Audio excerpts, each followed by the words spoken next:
Waheguru Ji Ka Khalsa, Waheguru Ji Ki Fateh. Welcome to another edition of Community Talk. I'm one of your co-hosts, Bhagwan Singh Virk. And my name is Martin Singh. Waheguru Ji Ka Khalsa, Waheguru Ji Ki Fateh, and it's a pleasure to be here again with our viewers. We had a lot of feedback from last week's show, and it actually generated our topic for today, which is Gurdwaras. Are they fit for purpose?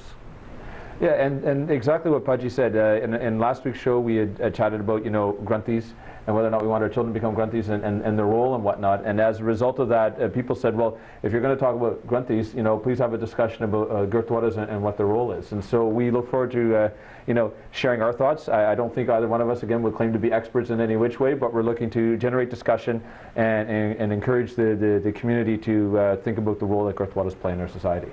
I mean, let's start with the historical piece. The first sort of Gurdwara that some historians have said was established by Guru Nanak Dev Ji himself in Kartarpur, and it wasn't called a Gurdwara, it was a Dharamsala, which is a place where not only there was spiritual needs were met, but also the physical needs and the community needs were met, and it's more of a collective environment. But Gurdwaras moved a long way since then. In a family discussion a few weeks back, the people were saying, well, the Gurdwaras are a business. There's this, the Sanghas may have different views on that, and it also depends on the different stages of Sanghas development. For example, in Vancouver, in the early 1900s, when the first Gurdwaras were developed, they weren't a business. They were actually points where the revolutionary activity took place against the Indian state or against the British colonial state. And I think some of our viewers in some of the European countries where they're just developing Gurdwaras and the very recent immigration, the Gurdwara is actually a central focal point that they've established in the first Gurdwara. So it's very much the development of where the community is at. But now here in GTA in Toronto, I don't know how many Gurdwaras we have. I know in UK's in Southall, numerous Gurdwaras, and seems to be new ones building each day. Why do you think that is happening? Well, your comment is very interesting, and what I'll do is that I'll draw the compare and contrast, even that we have here in Canada, because Canada is such a large country, you do have geographical and population difference that exists. Halifax, for example, is one of only 2 Gurdwaras in all of Atlantic Canada. For some of our viewers who are not from Canada, to give you an idea, Atlantic Canada landmass-wise, I think would be almost equal to the size of Ontario. And so it's significant and bigger than, probably... The United Kingdom. Yeah, certainly bigger than the United Kingdom, and probably maybe even as large as the country of France, if I have my facts correct. And in Halifax, you're quite right, in these smaller communities, it doesn't exist as a business, and in fact, in Halifax, you have the Gurdwara that exists, and then they have another property that they own right next door, which is a house that they used to rent out. I don't know if they do that any longer, and between that and the money collected from the Sangat on a weekly basis is basically how it functions and how it runs. What's fascinating here is that there's a different aspect at play. One, you have a larger Sangat, but also 2, you have expenses, which are quite simply more also too. I mean, the cost of running a Gurdwara in a larger community, particularly where it's open, essentially 24 hours a day, 7 days a week, are certainly going to be more. And so the fiduciary or the financial responsibility on the management of that Gurdwara is certainly higher. And so I wouldn't want to disparage the groups running the Gurdwaras too much by saying it's running like a business, where they do have the responsibility to bring in the extra funds to make sure it meets the service requirement from the community. But let's take a look at today. I mean, just in the last couple of weeks, we've seen horrific scenes of violence taking place in Turlock in the US. And ever since I can remember, there's always been Gurdwara fights. I mean, it doesn't actually enhance, well, there's a couple of things that happen here. One is this next generation gets puts off. They don't want to go to a Gurdwara. So it's not really fit for purpose for them. And secondly, even the generation that's, sort of the first generation, right? Even they then, view the Gurdwara in a negative term rather than a positive term. And those looking for spirituality, well, they're going to say, you're not going to find that in the Gurdwara. So we have these 3 sort of factors at play whenever a Gurdwara dispute breaks out. And they break out often enough in say, for example, in Toronto or even when I was growing up in the UK. And it doesn't do the community any good and doesn't do the community any service. Now, why do they break out? Well, to jump in here, it's important whenever we look introspectively at ourselves, it's also important that we look outside as well. And so I think that we would be incorrect in assuming that we fight more in our Sikh Gurdwaras than necessarily other groups do within their own places of worship or have their political power struggles. I would argue that they exist on equal level. I would say that, I would argue that in fact the media, unfortunately, play a significant role in showing the fighting that happens in Sikh Gurdwaras more so than other places. And this is not, me giving forgiveness for those people who commit acts of violence, because we don't want violence anywhere. Let it, be a Gurdwara or in the street or in a home or whatever the case may be. But I would argue that, and maybe the Sikh community takes responsibility for that themselves, because, who's calling the media to come to the Gurdwara to report on the violence that occurs? It could be from people outside of our faith or the broader community, or alternatively, and more likely, it's probably our own folks, of some particular faction or not making that phone call themselves. Yeah, you had something to say, Pati? Yeah, I think this is sort of a trend that sort of establishes with Gurdwaras. It was when the first Gurdwara is formed, like you said, the Gurdwara in Halifax, a small community, it's a very important centre, and the community tends to come together to actually form the Gurdwara. But then political fault lines develop. Now, maybe they be on caste, or just on politics itself. But there's a certain mentality, and I'm not sure if those who develop those fault lines are have a certain idea of how the world should be. Are they looking to embed themselves with the state, and they're using the Gurdwara as a mechanism to do that? So you see these political fault lines develop, and some Gurdwara leader types. I know you were a Gurdwara president once, but some Gurdwara leader types are using that as a mechanism to develop close relations with the state and enhance themselves, enhance their prestige, and also enhance some financial benefits as well. But then you tend to get other Gurdwaras develop around them. So Gurdwaras, the first Gurdwara is formed out of love. And the second, third, fourth are usually dispute in that very first Gurdwara when that community has got together. Well, when we talk about, let me just pick up right where you left off there. So you say the first Gurdwara, develops out of love, and then the second one comes as a split. Whether that second, third, or fourth one comes as a result of a split, I'm not so sure that it's the case that the people running those new Gurdwaras care any less for their Sikhi. I'm not so sure that it's necessarily the case that they are splitting off for a business purpose alone. And so what I would argue is that I think that we have to be careful in being, how shall I put it, too judgmental against ourselves. Meaning this, particularly here in GTA, Sikh people have been here, in numbers, I guess, starting, in about the early 1970s. And so we say, we've been here for about, 46 years, but still the community here is relatively young, The thing that really inspires me is that how you see things growing and improving. What will be the real fascinating change that will come in the Gurdwaras is when, the generation that is born here takes the leadership roles in the Gurdwaras. We haven't seen that yet, and exactly what form that will take, and how the Gurdwara itself, not in terms of how its run will change, although it certainly will, but how the service offering from the Gurdwara will change as well. Now, that actually raises an interesting point, with the UK community has been there since the 1950s. Correct.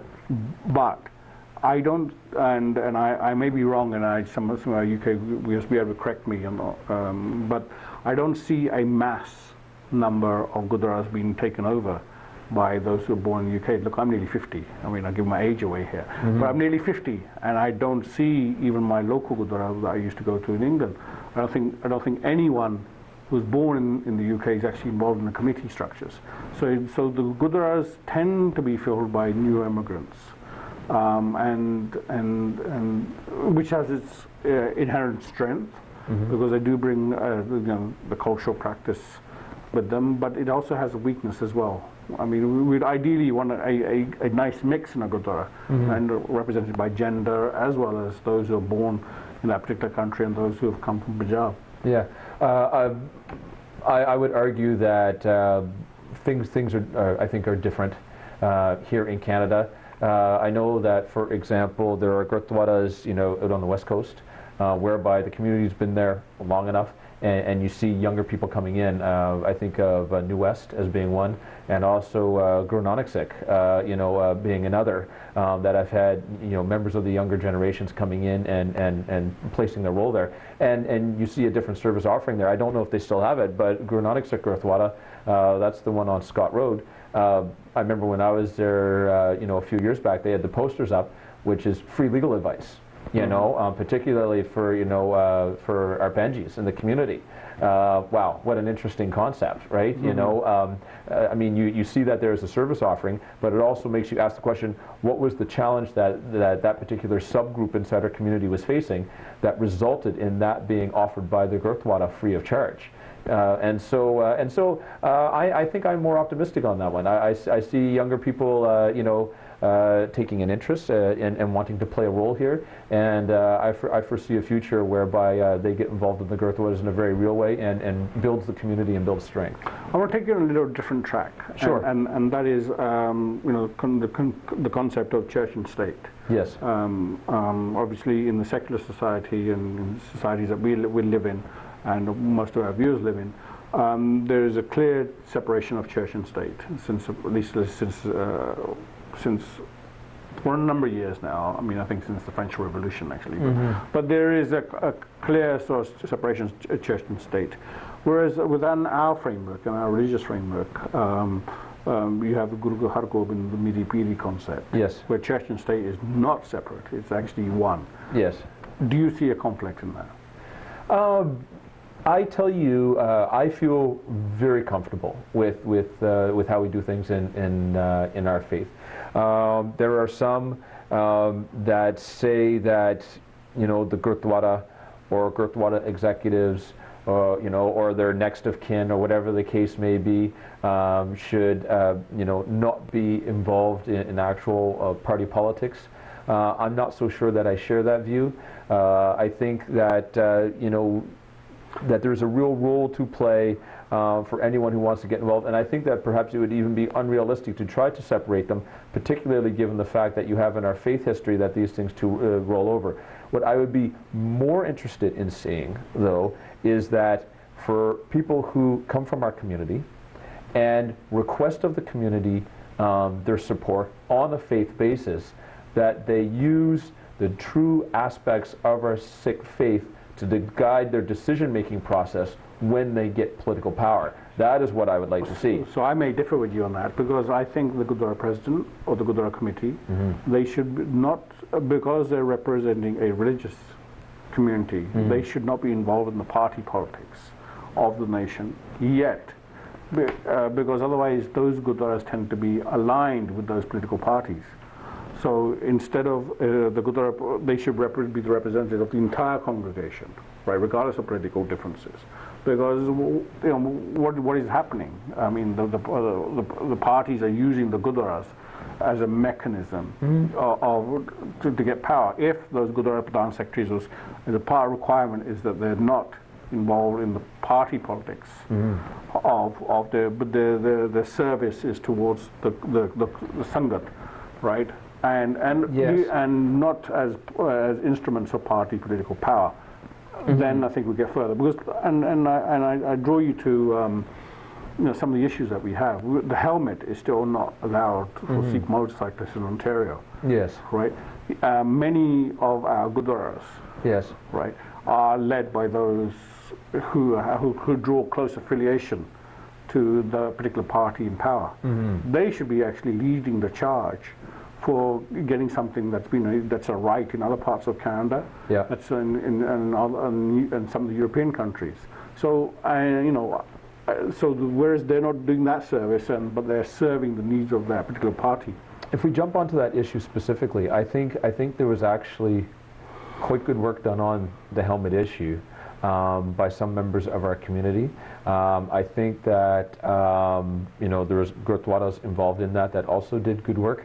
I think that what may have happened there more is that the loyalty that the Gurdwaras showed that political party and the promise they got from that political party was later broken. And so I don't see the breakdown in that particular case on the part of the Gurdwaras or the fact that the Gurdwaras involved in politics, as much as I see it on the political party itself, using our community for our support and then giving us a slap in the face. And that's where I see the disconnect that happened on the helmet issue. The thing is that I hear your concern. About Gurdwaras at least being viewed by people outside of our community as being aligned with one political party or another. I would be more concerned about this if I felt that said executives were able to actually deliver the Sanghat's votes en masse. And I am not so sure that that's the case. It may have been the case in the past, but I'm not so sure that it's the case anymore. The members of our Sikh Qawm, and this pleases me, are becoming more and more sophisticated in their politics with each passing day. And so I think it's a very exciting time to be involved here in terms of how religion and politics work together. But I don't think that people anywhere are being dictated to in terms of which way they vote as a result of the Gurdwara that they self-identify with or that they frequent most often. So let's just step back from that. And coming back to the Gurdwara, I mean, how do you see it for the next generation? The way I view it, I think that what will happen is that there will be a difference established in terms of its real physical structure, meaning that I will see it. I will see the executives turning over more frequently, okay, and see different people there. We already have this in some executives in the country already, like in Halifax, for example. It's a different executive almost every single year. I think that we will see more women involved, which is the way it should be, and which is what our expectation would be, given that women and men are supposed to be equal in our faith. In addition to that, I think that we'll see the services being provided to the community by the Gurdwaras change as well. And when I say change, I mean change for the better. They'll become more enhanced. So what will happen is that understand too that a lot of the people, when they first came to Canada, they had to struggle, right? And so that struggle is reflected, in the way that they carry themselves and the way that they succeeded, under very difficult circumstances. And that particular psychology, exists within inside the Gurdwara, structure as it happens right now. For their children, the struggle is a very different one, and their challenges are very different. And so I believe that you'll see that reflected come time. You raise a very interesting point, actually. Part of that is how people are selected. Now, we have the election system in most Gurdwaras, where it tends to lead to party politics, of a different form. But party politics and a push and pull, sure, and you vote for share party versus barge party, and that sort of thing, right? Yes. There's another model that some Gurdwaras have, and that is all the people who are interested in actually serving on a committee. They place their names in front of the Maharaj Bead. Yes. Right. And a child comes and picks up the names, and then that's it. The decision of President Martin Singh yes. is made final, and Bhagwan Singh as secretary sure. is just finalized based on what on the Parchi system. Right? Sure. Don't you think that's actually true democratic process where the people who do want to serve, they let Maharaj decide who serves? Yeah. Instead of the party politics where there's lots of money and to use a vote from a campaign is leg and peg. Yeah. So chicken leg and peg is used to garner votes. right? This is a fairer system where those who do want to serve, without having to raise political funds to fight a good or election, they can serve accordingly. Yeah, I tell you, again, like I see an evolution happening here, right? Like certainly there are some Gurdwaras where there's no elections, right? You know, it is owned and operated by an individual or a group of individuals, and they do what they want, and that's their prerogative. There are other Gurdwaras where elections are supposed to happen and did at one time, but don't any longer. And then you have those that exist by membership that happened long in the past, and then you have other ones that exist by membership, you know, that gets renewed on an annual basis. For example, I'm not so sure that I have the insight to say which one I think is best right now. What I would say though is that with time, Sangat will decide which one that they find suits their needs the best, and that the executive and how it is formed will be reflected in that process. Meaning that if the executive of a Gurdwara, particularly over a period of time, does not reflect the needs or desires of the community in a real way for a long enough period of time, the community, as it should, because we know that Sangat, you know, rules all, even the Guru, comes back and makes the decision as to what should be done and how it should be done. Well, how many minutes left now? 2 more minutes?